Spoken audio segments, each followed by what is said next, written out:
And as Jacques said, don't be polite, you know.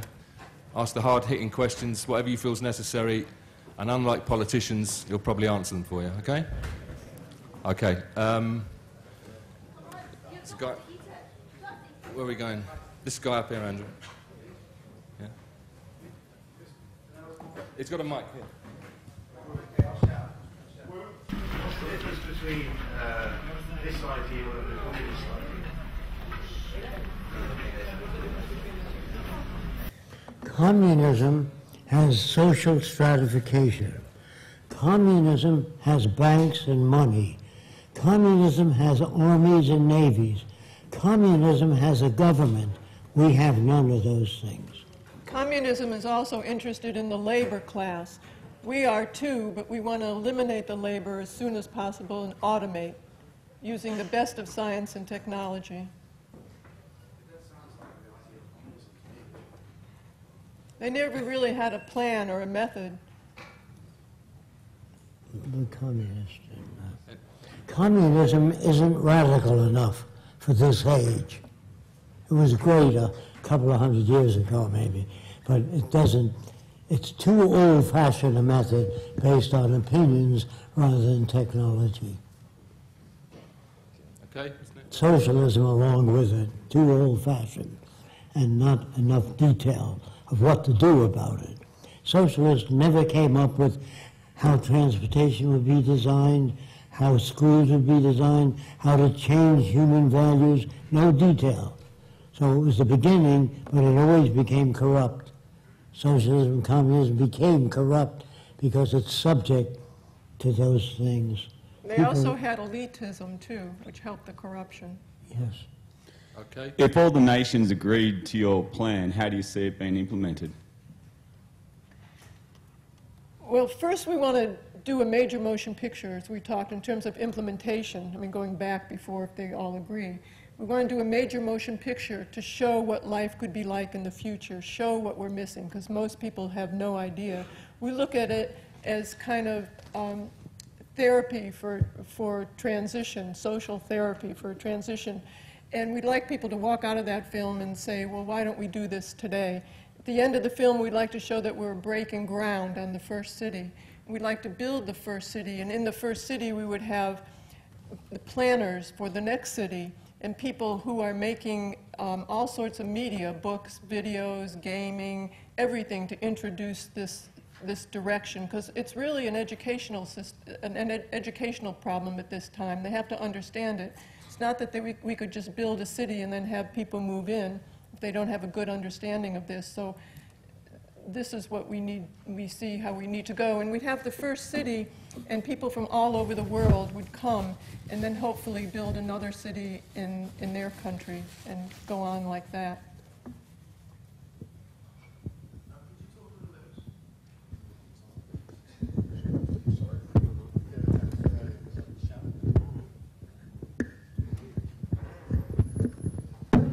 Nice. Could you talk more about the technologies that would be used for the cities beneath the ocean to deal with the pressures and other things that you may want to talk about? Technology of the cities in the ocean to deal with the pressures. What's it for? They're not cities under the ocean. That's a mistake. The cities in the sea are designed to restore the reefs. And where I said we dump 65 tons of nerve gas to clean out all the ships pump their bilge into the ocean. You can't keep doing that without destroying the ocean environment. And the Japanese are overfishing, according to some countries. They're overfishing because they can sell it. But and in Africa, natives are killing animals. They're called poachers. If you don't supply food for them, and they have no access to food, they're going to be poachers, whatever they can do to get by.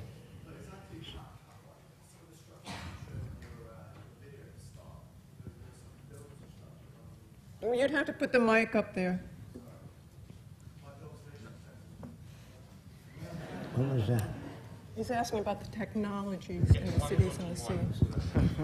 About the technologies, Yeah, like more exactly, how would you do it? How can you build in these sorts of remote places, like the actual technology that we would use? I understand the social implications, but more of the kind of physics of it. the reverberation, and these What gadgets don't technol- work too good. Yeah, Jacques hard of hearing, that's why I have to tell him, what type of technology would you use for those remote places such as cities in the sea?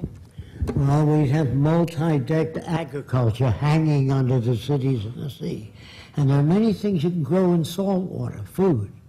Then we would build a hydroponics farm in the city. Hydroponics is soilless agriculture. Where areas of the earth do not have arable land, we will build hydroponic farms, soilless agriculture. And we will, instead of sending packages of food or to Africa or India, what we would do is dehydrate the food, take the fluids out, so that a vat this size will feed many people. So the technology of the future is to keep sonar running through the oceans, all through the oceans. The American military already has sonar in most of the oceans to detect enemy submarines. So we will use sonar for tsunami. If you get a big wave, it notifies every land around there that a tsunami will be there in 5 hours or 2 hours. Do you understand? But if a tsunami occurs suddenly, there's a, I don't know if you can understand this, there's a concrete wedge in the ocean a half a mile away from the island, and that parts the waters so it doesn't do damage.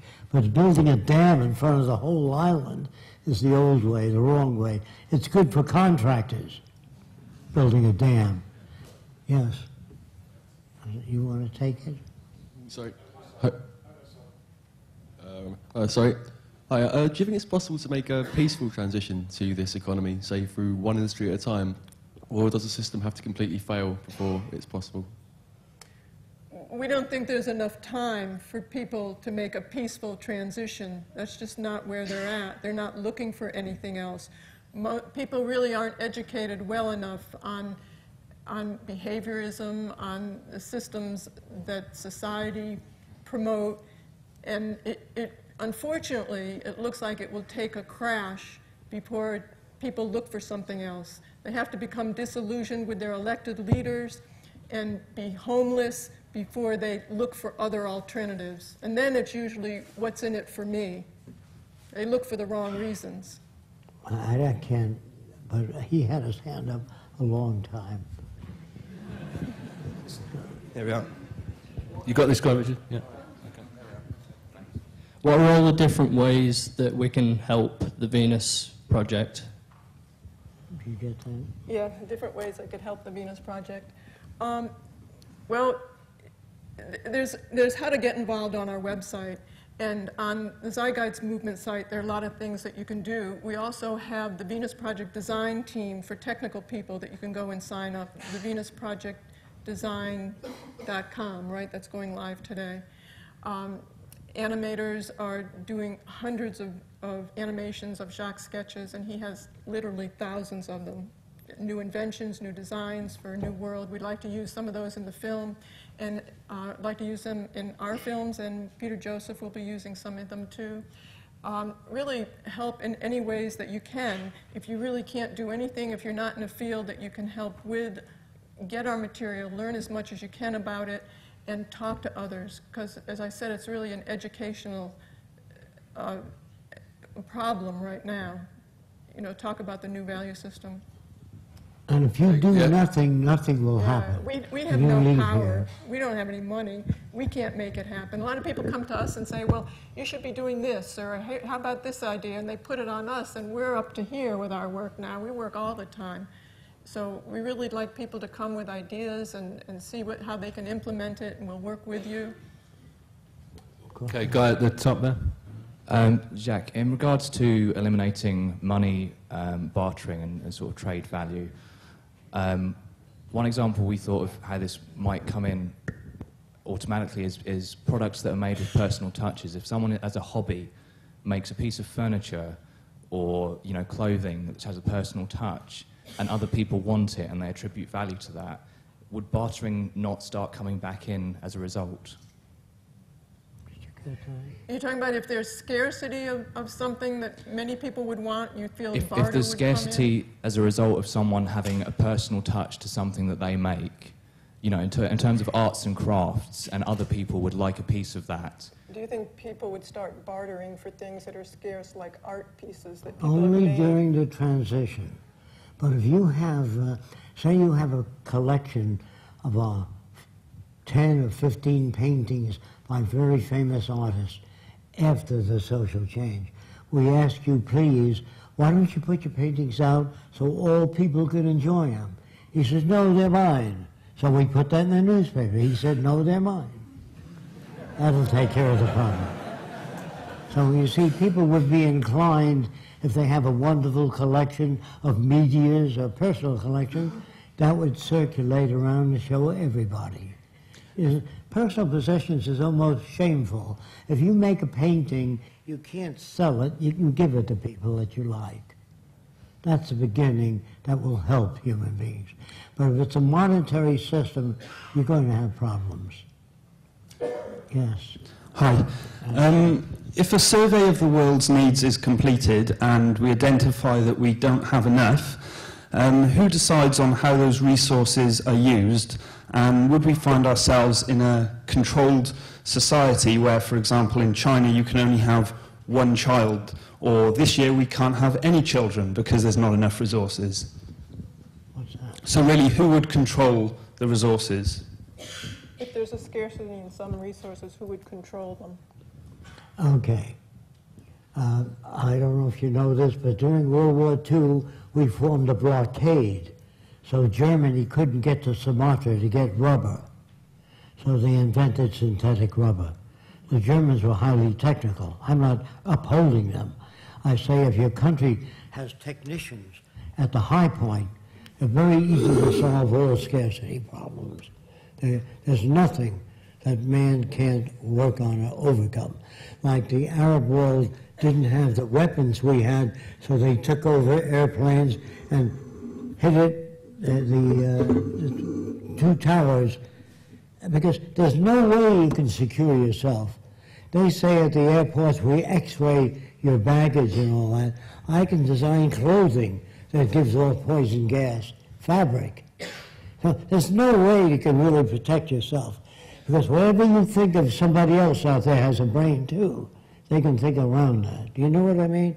The only security is one world, sharing resources, otherwise you're going to war continuously. Now that, if you don't understand what I'm saying, raise some other questions about it. But who would control those resources, Jacques? Who would control those resources? Okay. When you have the change, the social change, I don't think you want to control those resources.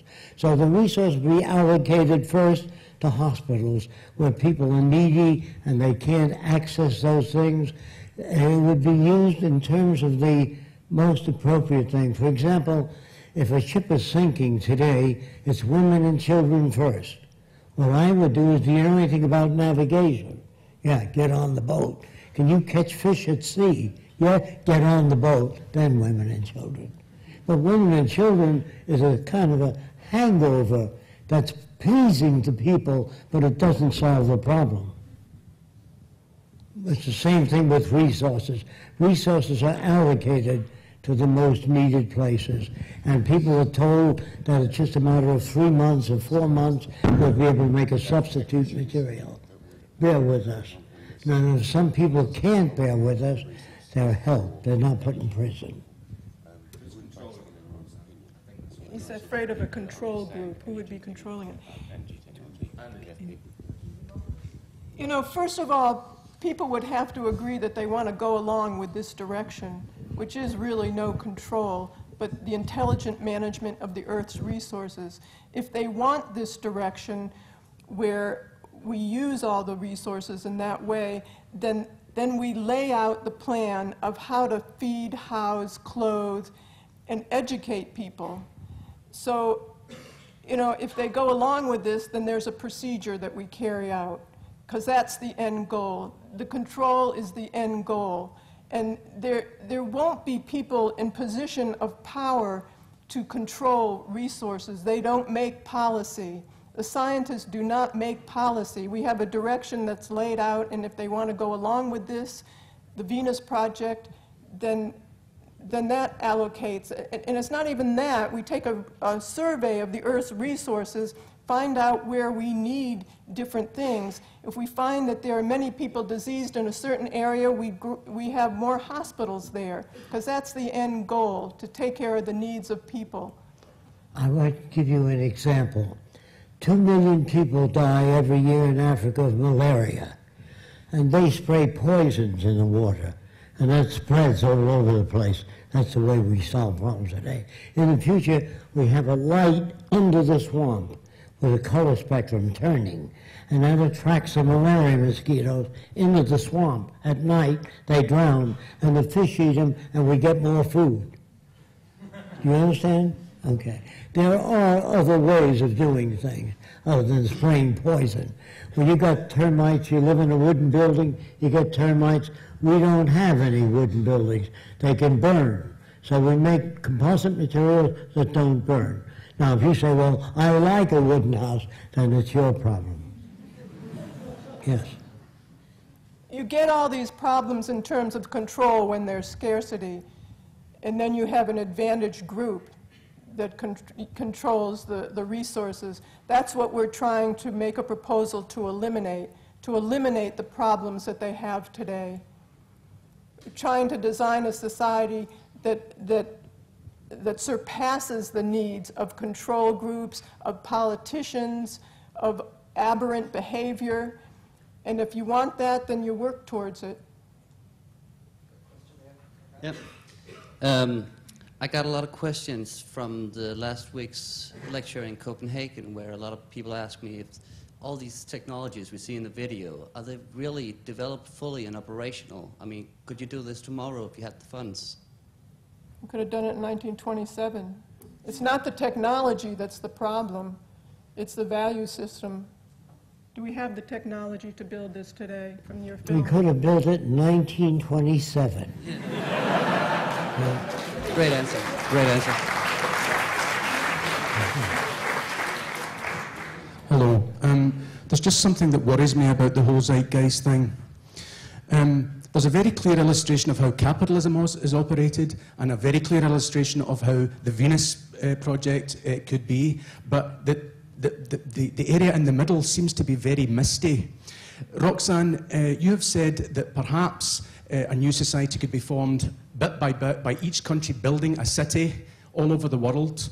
But this reminds me of cooperatives and kibbutzim, which were subsumed by capitalism itself. What I envisage is a system where we elect zeitgeist delegates to the various parliaments all over the world, and it results in a situation where there's a worldwide mass referendum to canvass public support, and only then will we know whether people want a Venus project or not, because this movement is going to grow inexorably to the extent that it will become unwieldy and vast. And I think without a mass referendum, we cannot get to this next society. Would you agree with me?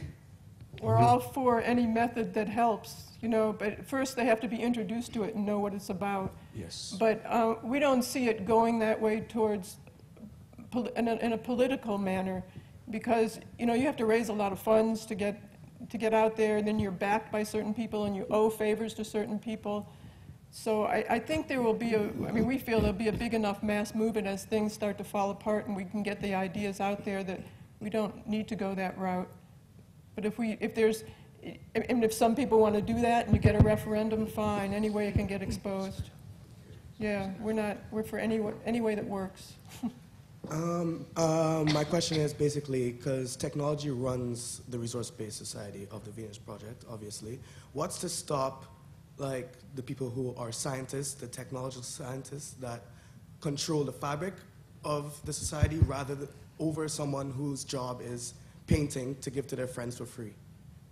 Do you understand that? You're worried about the scientists controlling things? Yeah, what would you propose to prevent the people who actually run the fabric of the society rather than the artists who paint for their own fulfilling joy to give to other people. You're worrying about the scientists being corrupt or being elitism. He's worried about elitism within the scientists. Okay. The scientific community, somebody said that to me. What if somebody comes along that's 10 times as bright as you are? I'll get the hell out of the way, because they can make my life better. You see, I'm not threatened by unemployment. No one would be. So you have no reason to egotistically fight other people, because you all have a high standard of living. Let me put it your way. The people under the Venus Project in the future will live better than the wealthiest people today. If you don't understand that, the middle-class American, that's where I come from, lives better than kings. They have air conditioning in their car, television, cell phones. No king ever had that. But if you turn science and technology loose for the benefit of everyone, the smarter your kids are, the richer my life. If I try to egotistically say, well, I thought of that first, you know, all that sort of thing, which you have today, which is very damaging. Don't forget, people today are damaged. The people that get trained or exposed to the Venus Project learn how to build prefabricated houses, how to solve water shortage problems. For example, there are floods all over America, and they don't harness that water and put it in water storage basins where we did strip mining and loused up the earth. We can direct all flood waters and harness that. Today, the people flood it out there, and they sell water for a buck a glass today. Because we're not, the politicians don't know what to do. And scientists don't have any advantage. No group has any advantage to access to anything. So there's nothing that they can hold over someone else. And they don't rule things or hold decision-making over other people. Everyone has access. Let me put it your way. If you come up with a good idea and you lift when you speak, people may not vote for you. So we get people that can read and speak very well, and they present different programs. You vote on it, and there's a guy in a wheelchair, all twisted up, I can hardly speak. It's the ideas that count, not how they look. Are they tall and good-looking? I'll vote for them. You see, we're so warped today, we can't hear things from a person that doesn't look as good as another person. Okay, the mic's working. Hello. I see the current monetary system as a huge hurdle for the realization of the Venus Project and resource-based economy. Do you think that we should tackle the monetary system first in order to get there as a sort of an intermediate step? Or do you think that the problem will solve on its own? And when I say tackle the system, I mean propose alternative systems like interest-free economy, etc. Funding is a major problem, I seem to understand today, in order to make this happen. You don't have funds, but people are too worried about making ends meet today. They don't have enough money, so it's difficult to draw people into this. So how do you get funds? Maybe we should work on the monetary system first. Should we work in the monetary system first to get funds to make it? Well, we're all trapped. We live in a monetary system. You have to pay rent, you have to buy food, and you have to prostitute yourself in order to get money. So I don't know. The transition will be painful. There will be problems. People will shoot other people.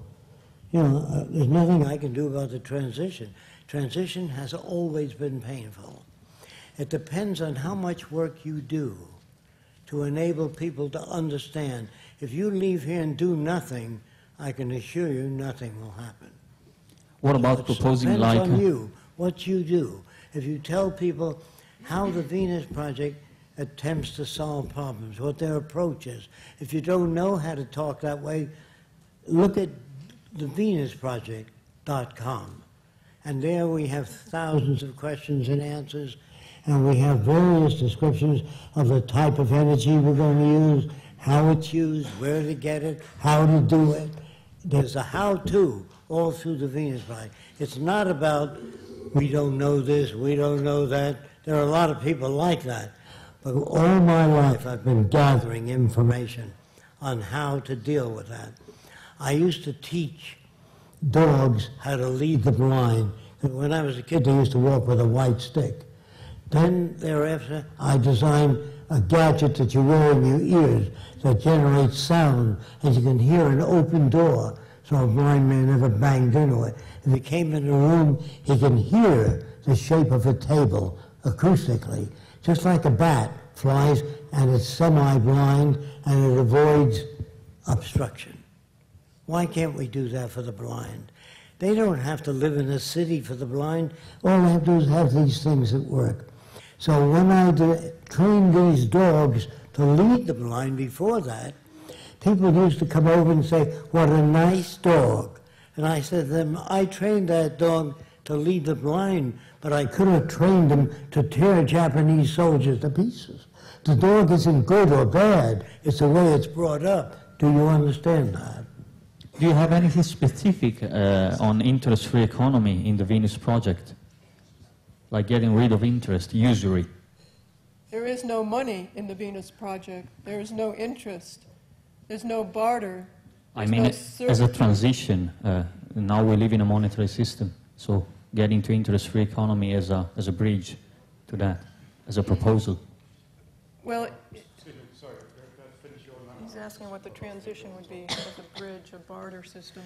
The transition would be allocation of resources, meaning if you have a lawnmower, you put it in the center so different people can use it when you're through with it. Bicycles are all there for your use. We will, in other words, the industries fail during social change.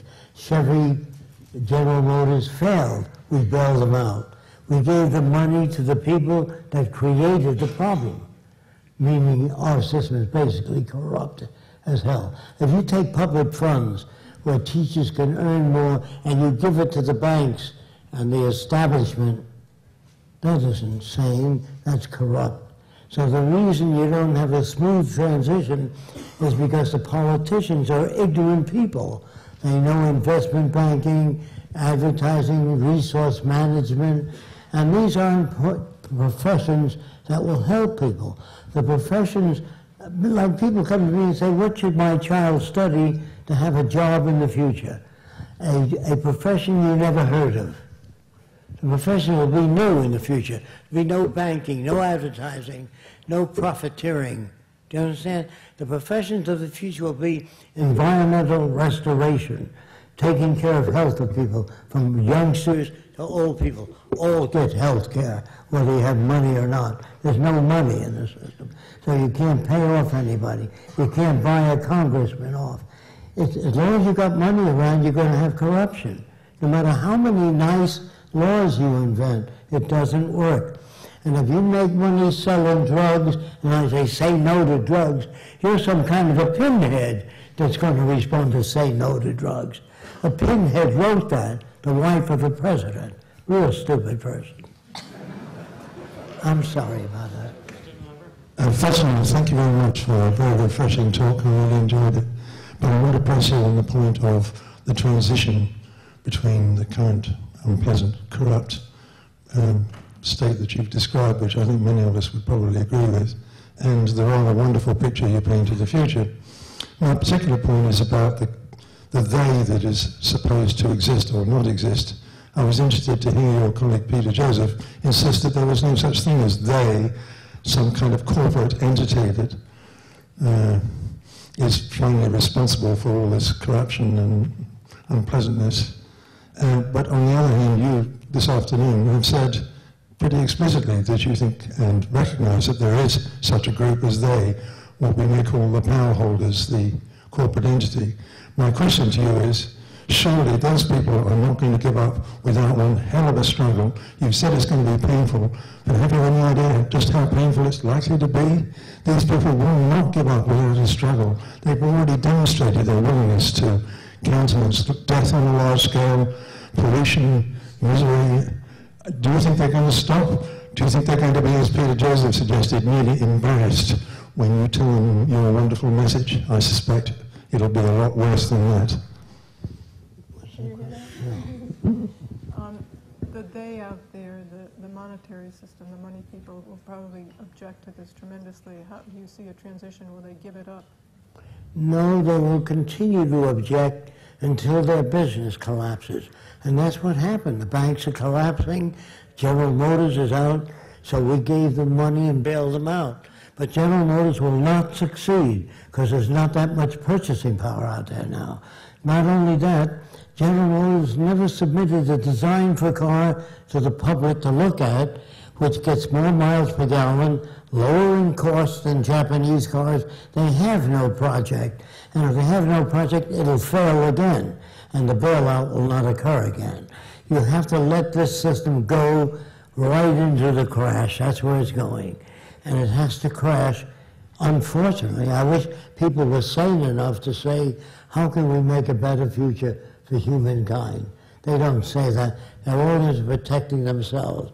General Motors, Ford, oil corporations tend to protect themselves. I didn't make it that way. That's the way it is. Jacques, there's another group of people that I'm sure you've heard of in India. They live in a city called Auroville, and they have a kind of different approach to the same problems that we discuss in this kind of forum. I would like to just hear your thoughts on what's going on there. We're really not that familiar with their approach. We've never heard it. Never heard of. We've seen some pictures of what they're doing, but okay, we thanks. really don't know. It's a city in India that's a more cooperative type city. Okay, there are a group of people called technocrats, and they A believe. different city. Now, they believe in making a technical society in America. But if you don't deal with the world, the Chinese will do nuclear experiments, the Russians, all the others. You can't live to yourself anymore.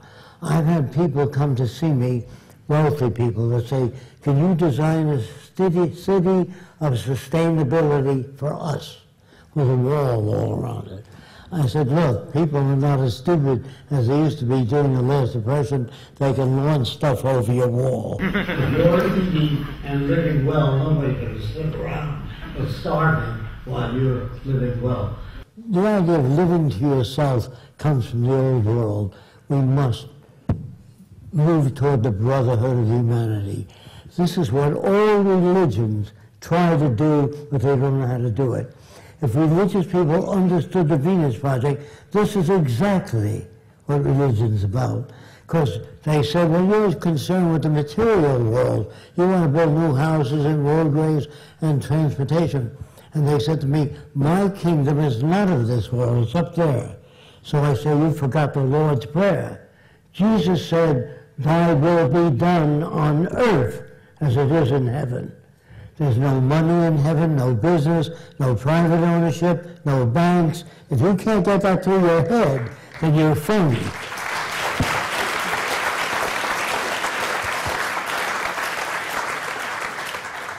I do not come here to attack anything. I'm just trying to say there is another way. Let's look it up. Look up the Venus Project. Try to become very familiar with it so you can talk about it and not project. Like a lot of people tell me, a bunch of scientists in gray telling us what to do. You will work in Area D. You, Area K. That comes from Hollywood. 1984, Brave New World, Atlas Shrugged. All these are systems to keep you from putting in a new system. So it's written by Hollywood hacks, not scientists. Even Star Trek, they kill each other with laser weapons, blow up spaceships. This isn't the future. This is a psychopath's idea of the future. I wanted to mention something about the transition because people always put this transition on us. And we work all the time. We've been working. The difference between the activists that are kind of the watchdog of what's going on here and always telling what's wrong, it's really verbal masturbation to us because they really don't pose an alternative to direction.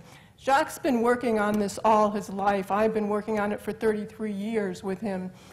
If we don't get out there another direction to work towards that could work for all of our benefits and talk to other people and show it and work towards it in any profession in any way that you can, other people are going to do your thinking for you, and that's called fascism.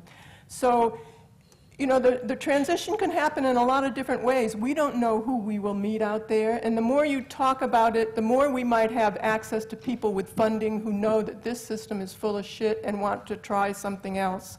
So, you know, that's all we can say is work toward it. If you don't work toward it, I can assure you nothing will happen. Being an industrial designer myself, I'm interested, what steps do we need to take and what can we take to change education of designers that are shaping the world of today? And my second question is, how will we motivate people, whether designers or scientists, to work and contribute to the system if everything is available freely to everyone's use? So why would someone choose to work all day and all life instead of just... What's the motivation if everybody has access to things? Okay. You're assuming that everybody has enough money to live well, they do nothing. That's not true. People with lots of money don't find enough time in the day that are educated to do things. So I would say years ago, again, talking to myself, how are we going to change this world? And I talked and designed a system. Then I said to myself, how do you know it'll work? I said, I don't know. So I don't know if you know this, I joined the Ku Klux Klan in Miami and dissolved it in a month and a half alone. Then I joined the White Citizens Council. They believe they hate foreigners, darks, Latins, Filipinos, all foreign. And I joined that organization by talking like they did and then turned it around. In 1 month, I dissolved it completely. Then I asked a question when I lived in New York, what are the most backward people in this area? And the consensus was the Arabs. I said, what makes you think they're backward? They still believe the earth is flat. So I said, boy, if you can turn them around, that'll be pretty good proof of your system. So I called up the guy in charge. You always work with a guy or girl in charge. I called a guy named Elbaz, an Arab. And I called him and said, can I speak with you? He was the head of the Arab group. So he said, from where your father he born? That's the way he spoke. I said, Lebanon. He says, you are Arab? That's the way he spoke. I said, Air means yes in Arabic. I speak a little bit of many different languages. I'm not an Arab. So he says, come and sort me. Means come and see me. So I came to see him, and he set aside time for me, and he said, you believe the world he round? I said, yes. He went, that means in his custom it can't be. So he held his hands up like this. He said, he pointed to his head to show me how smart he was. Then he said, if the world he round, man fall me down here. All the water, he fall me down from the round world. He has to be flat to make the water not fall me down. So I knew here's a guy I'm dealing with that is really sincere, and he couldn't understand the earth being round. So I gave him a balloon to hold in his hand, and I rubbed it fast with fur. Then I put cornflakes in his hand and told him to hold it away from the balloon, not near it. And all the cornflakes, due to electrostatics, jumped up to the balloon. Does anybody doesn't understand that? If you charge a balloon or create static electricity, the cornflakes in your hand will jump up to the balloon and stick to it. So I showed him that, and his jaw hit the pavement. He said, world he magnet? I said, air. Ah! And he went and explained that to all the Arabs. An hour and a half I turned him around. Now, even my mother, I brought a Japanese kid home one day, and she said, I don't want that kind around. Loud enough for him to hear. And I met him in California. I'd been home a long time. So he left. He says, I'll see you, Jock. He was an American, born. And I tried reason on my mother, which is to try to sit and reason together. That's strictly bullshit. If my mother doesn't read and deal with the real world, she can't handle that. So reason failed. They always told me in all books, let us sit and reason together. You can't reason with a person that knows nothing. So I said, boy, if you can't get to your mother, Jock, you're not going to change the world. So I made up a story. I said, I was swimming in the East River, and there's no way to get ashore. There's a high wall. And Masato Takashiki worked on a boat, and he threw a life raft to me. My mother said, oh my God, you mean he saved your life? I said, yes. She said, no, I've been so cruel and crude. I said, yes, you have, Mother. So she said, please, ask him to come back for dinner. I want to beg forgiveness. He saved your life. My God, I've been so wrong. I said, well, I don't know if you'll come back now. The reason I said that, I want my mother to plead with me. So she's pleading, please, Jack, ask him to come back. I feel terrible. So I called Masato and told him about the false story of him saving my life. And I said, when you walk in the door, my mother's going to hug you and kiss you, because that's the way she was brought up. So at dinner, she was really talking to him. So I walked out of the room, and I came back when Masato went to the washroom. I said, Mother, what do you think? She said, you know, he's just like you and I, has a wonderful family in Japan. So I went like that. She said, you shouldn't do that. He saved your life. I said, he's a member of the yellow race. He's a member of the yellow race. And you know, they're sneaky. I said, not Masato. She said, he's a good boy. And after a month, she puts her arm around Masato. She really likes him and calls him son. Once that was established, I said, Mother, he never saved my life. She said, you little devil, I would have never opened the door either. So sometimes logic and reason doesn't work for some people. So you tell them a fib, get them to listen to the guy for a little while, and then you can tell them that you had to do that because you couldn't understand it any other way. Now, one person, did you love your mother? I used to say in some areas, other areas not at all. So love is not a constant, it fluctuates up and down. Once you understand that, you'll understand that sometimes you love your boyfriend, sometimes not at all, sometimes you'll hate him, sometimes you'll like him very much. Love is a fluctuating system, not a constant. That's why you get disappointed. People get married, they scratch their head, and they come weeping to me. I don't know if I really love my husband. Sometimes you do, sometimes you don't. Same with yourself. Sometimes you like what you do, sometimes I should have done this, I should have done that. So if you were a duplicate of yourself in the same room, the question is, how long will you be together? You know what I mean? So we are not sane enough yet. We live in the early stages of civilization. We are not civilized yet. If we were, there wouldn't be prisons, police, war, warships, bombers. You understand that? That's what I mean by we're not civilized. To become civilized takes a long time, and it's stage by stage. There's no final frontiers. So if you say, well, I know an intelligent person, an intelligent electrical engineer of 75 years ago couldn't get a job today. So what you call intelligent today is a jackass as a rule that matches the value systems they gave you. There are very few intelligent people in the world that have methods of solving problems. We live on the backs of probably no more than 50 people that gave us electric lights, heating systems, power generation. It isn't the whole world that you have to convince. All it takes is 7,000 people to operate everything on Earth. You don't need millions of people agreeing with you. Who the hell do you think runs corporations? Very few people. I'm sorry again, but that's the way it is. All I can say now is thank you for attending. Do what you can. Wait. I just wanted to mention that if you're interested in helping, especially in the UK here, there's a fantastic Zeitgeist movement group here, Andrew and Heather and Tom and others. So you can check out the ukproject.com. Did I get that right? We've still got 25 minutes. Who wants to ask this guy up here? Yeah?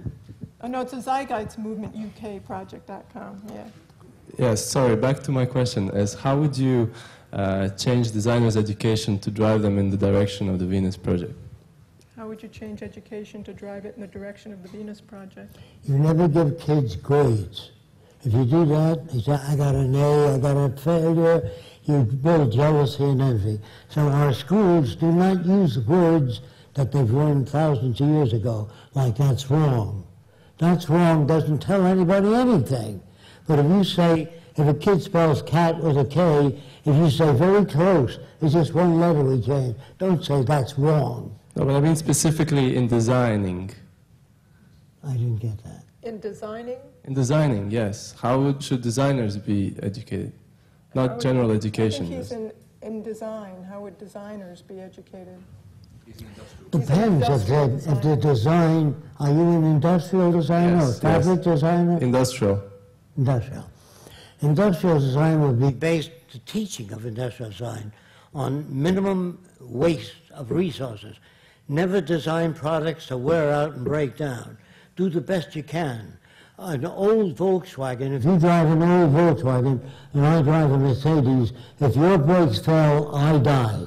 So there are no old cars on the road. They weigh as much as a new car. So everybody, you don't own anything in the future. The cars are lined up for your use. You have access to cars, sailboats, but you don't own anything. You live in a house as long as you like to. You can make a painting, but you can't sell it. You can give it to people. So when you do away with ownership and people have access to the necessities of life without servitude, then you have the beginning of the civilized world. You don't have that yet. Hello. Oh. Hello. I always find myself reading articles about scientists finding genes that may affect our personality. Is this bullshit, or do our genes get affected by our environment? What's your opinion on that? About genes. You know, they're trying to hang everything on genes today. In the United States, they're looking for the Democratic gene, the gay gene, the Republican gene. And it's really the environment that shapes behavior. You're not born with bigotry and prejudice and hatred and a propensity to any type of value system. You pick that up in the environment. So if you have the ability to run faster or better, that doesn't give you the ability to extract significance in a culture. It doesn't give you that much advantage. So they're hanging, that's right, they're hanging everything on the gene today, and it really negates trying to design a society to improve everyone, to give everybody the ability to be creative. You know, it diverts where the problem really is. The geneticists, by the way, are sincere people, but they think it's all in the genes. Actually, all you inherit in parents may be the color of the eye, the shape of the nose, the color of the skin, but you don't inherit values. You don't inherit bigotry and prejudice, as Roxanne pointed out. That's learned. But we know of no human being that inherited. They used to think that a Chinese baby can learn Chinese faster than an English baby because of generations of speaking Chinese. So they took an English baby and a Chinese baby, they both learn at the same rate. So you can't pass on learned ability to your kid, but you can pass on a propensity toward liver disease or heart disease. That can be passed on through the genes. But you can't pass on knowledge, values, or concepts of social arrangements. That you have to learn. That's why I say I make more mistakes than anybody I know. I also say I've never made a mistake in my life. Now here's what that means. That means the first guy that fooled with nitric acid and glycerin disappeared and the building. And his brother-in-law wrote, never fool with that stuff. What do you think? Where do you think people get ideas from? There are no answers. If a man makes wings till they're too small and jumps off a hill, he may die. That's the way the other guy learns to make the wings larger. You only learn through pain. Dr. Ehrlich did 606 experiments before he can control syphilis. Edison, 7,000 different elements before he found one that didn't burn out. But if you show kids movies of guys like Leonardo da Vinci, and they say he was so far ahead of his time they never show you who he associated with. The friends of Leonardo da Vinci talked of gears and levers. You never heard of that. No one can jump way ahead of his society. Then there's Nostradamus. Now, Nostradamus was always wanted by the French police for fraud. Did you know that? And the people that translated Nostradamus left that out. It wouldn't sell. Then a guy named Frank Scully wrote a book called Behind the Flying Saucers. And they hired me to look at the evidence. So this guy said he was picked up by a flying saucer, taken around the universe, and brought back. So I said, what was the inside of the flying saucer like? It was a big leather belt that held them in place. Anybody that can fly 100 million light years through space doesn't need a leather belt. Then he said there was a lot of blinking lights. Let's see if I can point this out. In an airplane, they have an instrument that moves and says your fuel mixture is too rich. So the pilot adjusts the fuel mixture. In the future, when the needle touches that, we'll change the fuel mixture. You don't need blinking lights. You know, an advanced civilization doesn't have somebody talking on the radio like that. It doesn't have anything like that. And the flying saucer, the big one that most of you have seen, has 3 spheres underneath it and portholes. And that was a 1927 chicken brooder, Sears and Roebuck. So all of the flying saucers that I have seen, that people photographed, were out of scale with the trees in the background. They're only this size. They said they were 500 feet in diameter, you know. So I have a way of checking those things. So I told Frank Scully, so far, I haven't met anybody. So he said, have you ever met Dr. G? I said, I never heard of him. He said he was at Wright Field and he took the flying saucers apart. Now, I was at Wright Field during the war making safety devices only. So I met Dr. G, and I said, Dr. G, is it true that you couldn't drill through it and machine cut it with anything? He said, yes. He says, I've taken a lot of them apart. And how did you do that if you couldn't drill them, saw them, cut them? He said, well, I use a new method. They went together like a jigsaw. So I said, do you happen to have a piece of flying saucer? He said, yes, in my car. I said, wonderful, bring it in. I'm not closed on that. So I brought in a piece of material that he said we couldn't drill through. It was transparent. It looked like lucite or plexiglass to me. That doesn't mean I'm right. So I asked Mrs. Scully, can I use your oven? And I tied it in a knot and gave it back to the guy. And he says, I must have brought the wrong material. Maybe he did. So I said, can you bring the right material next week?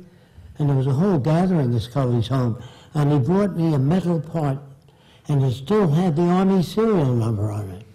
It was the center of a Hamilton Standard propeller. So I said, I brought my catalog and showed it to Scully. He said, Jock, if I put your stuff in the book, it won't sell. The same with Nostradamus. Get the French book called Nostradamus. You'll see what the real guy was like. The translation was not like that. Don't take my word for anything. I'll tell you where to get the information. Yes? Yeah, Did you have your hand up? Yeah, I'd like to ask a question about scarcity, and not with regards to production, but more about in nature. Like, for example, if you know the apartment buildings you showed, like in your video. Can you hold the mic closer to your mouth? Yeah, sorry.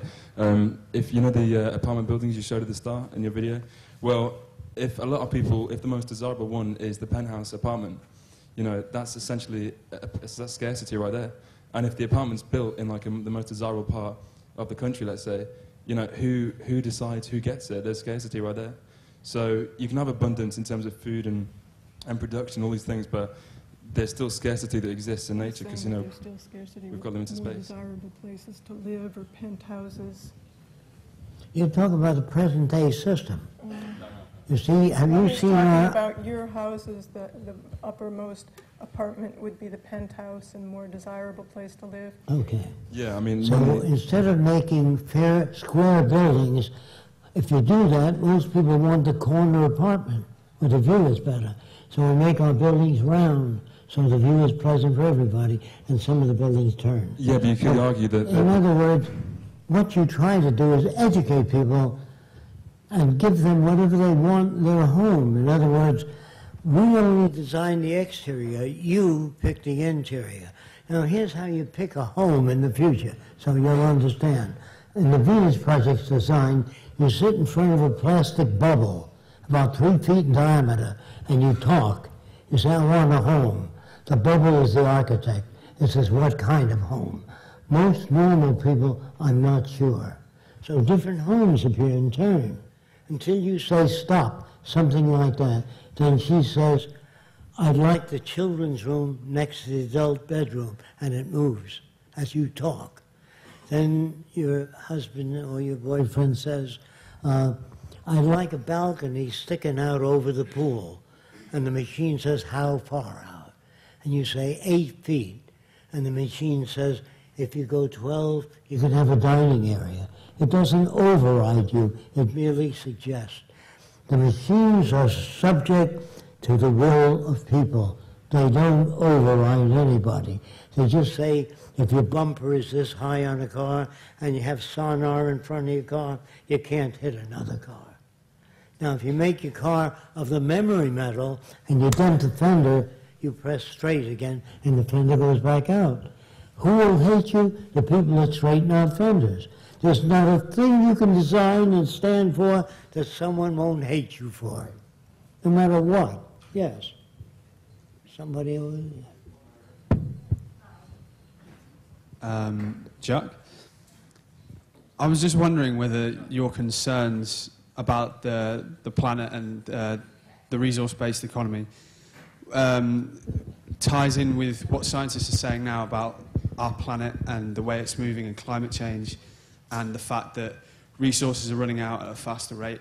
How would we tackle those problems and make a transition through to the Venus Project if we've only got, say, as scientists are saying, 15 to 20 years on the current lifestyle that we have before we start seeing real problems within the planet's own cycle, like climate change and that kind of thing? Can you tell me what it is? It's talking about the problems of climate change. Do you see that that's a problem?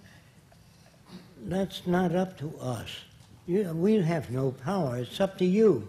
If you don't demand that the government looks into the Venus Project or that a member of the Venus Project can present it on television, if you say, all I hear from is army people and military people, I don't hear new ideas. Why don't you have the Venus Project on there? That's up to you. If you do nothing, we have no power. Don't put it on. What are you going to do about the tsunami waves? Did you put me in charge of that? I can't do anything about it. Yes. Thank you.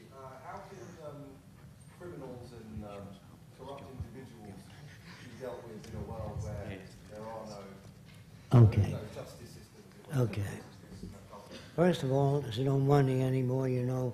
So instead of, I look at everybody as criminal. Supreme Court judges, Parliament, government, all criminal. They've all been paid off.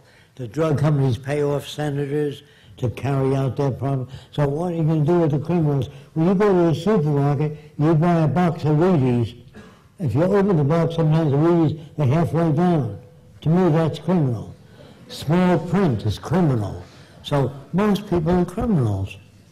You don't, when you work in a department store, you don't say, if you go elsewhere, you can get the same product cheaper. You're a criminal. And if you big lips, thick lips are the in thing, you put the lipstick higher than your lip. That's deceptive. The whole thing is this guy with a white collar that says, I now pronounce you man and wife. Who the hell is he? And then if you don't get along, some lawyers say they cost you $3,000 to split. Everybody makes a buck on human misery. So I'm saying today, it's very terrible because people don't act always in your behalf. They act in terms of finances. And the same thing when a doctor says, I think your kidney has to come out. I don't know if he's trying to pay off a new yacht or a house or whether my kidney has to come out. I don't know. I don't trust the money system. So there was a hurricane in Florida, southern Florida, that wiped out hundreds of houses. So I designed a conical-shaped building, like an inverted cone. No hurricane or whirlwind can suck the roof off. On top, I put a turbine, so the hurricane blows it around, keeps the refrigerators going, and the lights. So I asked people, the government does this. It says, there's a terrible hurricane coming, get out of your house, go away. So I was waiting on the freeway and a stopper car and say, where are you going? I don't know, but I'm getting the hell out of here. They don't have a place for you. So we would have hurricane-proof shelters all through the West Indies, tsunami detectors, high wave detectors, and the beaches would look like continuous thing, and the lifeguard would be in the middle. So you can see 3 beaches at the same. You know, when you look into the Venus Project, you'll see all these designs. We don't say we want to build a better world where everybody gets along. We go with how you do that. Otherwise, you have nothing but a verbal hobby. That's what religion is, a verbal hobby. Do you agree that culture and identity are human rights? And if you do, how would the Venus Project, or your vision for the future, preserve that right? I didn't get that question either. Do you agree that identity and culture are a human right? And if you do, how will the vision for the future preserve that right? Do you believe that identity and culture are human rights? And how would you preserve that in the Venus Project? Humans are moved out of government, number one. And government becomes cybernated. That means computers are connected to industry, transportation, and agriculture, and they produce food and transportation of goods and services. They do not control people. I want to repeat that. They do not control people, just the production lines and factories producing goods and services. So you don't have people in a position to corrupt Just anything. asking about tradition. There was once a guy that came up to Jacques and said, I'm Jewish. Would you permit tradition in the future? Jewish tradition. Yeah, Jewish tradition. And he said, sure, we'll permit traditions, but the Klan meets for 25, the Klan's been meeting for 75 years. Would you permit that tradition? They said, no, not that. So how do you decide? Traditions that have long outlived their usefulness, that have no correlation with the physical world, will be surpassed. If we don't have the knowledge to do that, we will hurt ourselves. For example, in Poland, they believed in the cavalry. The Germans believed in war tanks, and they wiped the hell out of thousands of Poles on horses because they couldn't make the change. In America, there was a general called Billy Mitchell who believed that airplanes could sink a ship. The Navy said never. So they put it to test, and they sank 2 ships, and the Air Force was moved up. Then came the missile men with guided missiles, which said that you don't need men in bombers. You can project a trajectory and wipe out certain factories. And the aircraft people said, you got to have humans flying airplanes. Then after the missile men got in, by the way, they got in, the laser men came and said, from outer space we can burn cities, you don't need bombers, and they fought the laser men. You always got the in-group saying airplanes were good one time, lasers today. Then there's what the Chinese are doing. They're not building warships and airplanes too much. They're building computer jamming systems. That's where the future is. If you jam the computers that control the Army's equipment, missiles and everything else, that's where it is, not warships and millions of men. So if you're not smart enough to know that, you will be surpassed. Okay. Sorry, we've got to wind it up there now, guys.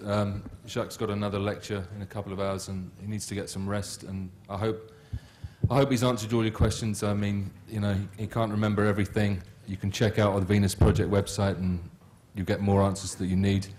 But just put your hands together for Jacques Fresco and Roxanne Meadows.